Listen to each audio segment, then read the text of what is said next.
to my channel. Welcome to Motherhood Mondays. Yeah, another one. If you are a regular, thank you so very much. And if you have just joined, please do not forget to click on this rainbow button.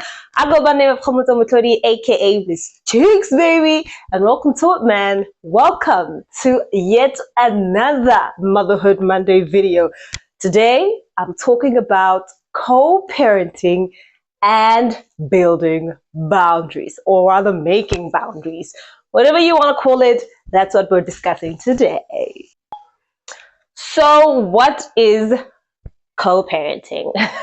So I think a lot of us, especially the young generation, we kind of understand what co-parenting is. So co-parenting basically refers to it's between two parents who share responsibilities between themselves to take care of the child. So the main focus is basically the child. So it's two parents coming together, focusing solemnly on the child and the needs of the child, communicating effectively between the two parents, coming together and just raising a child with a common understanding, of course. A lot of us are actually doing this co-parenting thing, okay? And I just want to say to the ones that are actually winning at this, I know in the beginning it's not easy, okay? It's not easy. Co-parenting takes a lot of work. It's hard work to get to a mutual understanding between, yourself, the mother, and the father of your child if you are not together and separated, because I mean, the parenting styles is obviously different. The relationship between you and your child and the father of your child and the child, it's totally different as well. So I know in the beginning it does get challenging. Examples of a good co-parenting relationship: joint decision making. So it's really important to involve the other parent when making decisions about where the child is going to go to kindergarten, crèche, daycare, also in terms of, the health care and, what you're planning for the child. All right. Number 2, coordinating schedules. Okay, so coordinating schedules, sharing calendars to ensure that the other parent knows exactly if there's anything coming up for the child or that you're planning anything for the kid. So mostly I'd say if it's birthdays or there's a graduation ceremony that needs to that the other parents need to attend, sharing the calendar and the dates also allows the other parent to be there and show up for the child. Number 3, respectful communication. Now, for me, this is very important because it kind of gives you that longevity of good co-parenting and, having understanding and respecting each other's space, respecting each other's parenting skills as well, and also being empathetic to your co-parenting partner, and not blaming each other or criticizing each other, but actually respecting each other, respecting each other's space, respecting each other's parenting skills, and respecting the way the other parent parents. Number 4, having consistent boundaries. Okay, so whatever boundary that you and your co-parent partner have, stick to that.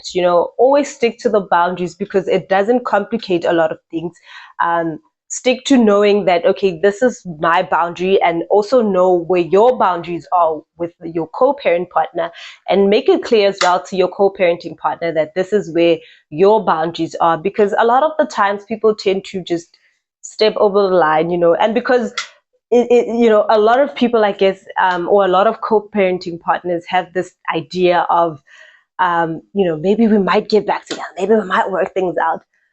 If that is not what you want, stick to your boundaries and stick to that. If you guys are friends, then great. If you're not friends, also stick to the boundaries, but also have boundaries that you do not cross as a co-parenting partner, and, communicate about these boundaries and be consistent with these boundaries. Number 5, flexibility and compromise. Okay, so compromising with co-parenting is it's a given, guys. So you have to compromise as a co-parent partner. you share the responsibility of having the child, and also being flexible and adapting to the changes that your co-parenting partner might be going through, and also adapting, them also adapting to the changes that you might be going through in life. So also compromising your time, compromising the time that you spend with your child as well. So like in my instant, I'm always with my child, he's always with me. So the compromise that I would do at this point is share a lot of my child's time with his father. So I'm already used to having him around. So that's one of the compromises that I would have to manage and do, which is sharing the time and sharing my son. Number 6, prioritizing quality time. So this is, for instance, like I said, I spend a lot of the time with my son. Okay, so he's always with me. I'm already used to him. I'm already used to his routine. I'm already used to my routine with him. So prioritizing quality time is me actually giving my co-parenting partner the time to also spend regularly. Excuse me, guys. Sorry. So prioritizing. Sorry, guys. I'm being given props over here. So prioritizing the time that my child spends with his father, and also allowing him to spend enough and an enough significant amount of time with his son, and also getting to know his son. Number 7 is probably maybe one of my favorites: supporting each other. So you need to support your co-parenting partner in what they do, right? Encouraging and respecting each other's parenting tips, parenting styles, excuse me.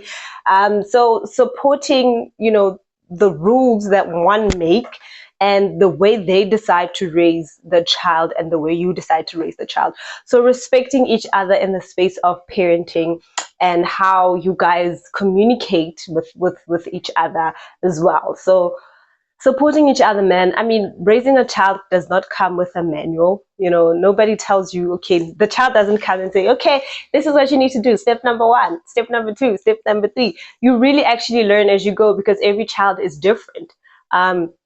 So as a mother, as a father, doing this for the first time, for the second time, every child is different, and you raise every child in a different way. So supporting and encouraging each other is very, very, and I mean very important.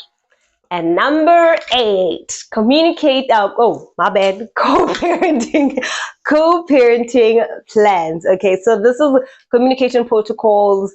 Outlining agreements. So communication protocols is when you can communicate with the child, and how you can communicate with the child. Agreeing to when the picking up, the dropping off, the seeing, the taking from school, and all of that. So that is all the tips that I have for you guys right here. So guys, that is all that I have for you right here on Motherhood Mondays. Don't forget to subscribe. Click on that ringing ding-a-ling bell, so every time I drop a video, you know. So thank you so much for tuning in right here on Motherhood Mondays. Now guys, remember, co-parenting is a journey, okay? It definitely can be reached. You guys can have an amazing co-parenting relationship with effort and communication. It can definitely happen. Focusing on the important thing, which is the child, will definitely get you guys to a very good place of co-parenting together. So it will definitely benefit both parties involved at the end, and just support each other. You guys are parents to children that needs to grow tomorrow and also be parents. So just show effort, show up, be consistent about it, and also build each other, because it's it's the two of you. You guys are all the kid has got. Thank you again so much for tuning in, guys. From me, Khumuta Mutori, aka Miss Cheeks, baby. I'm out. Bye.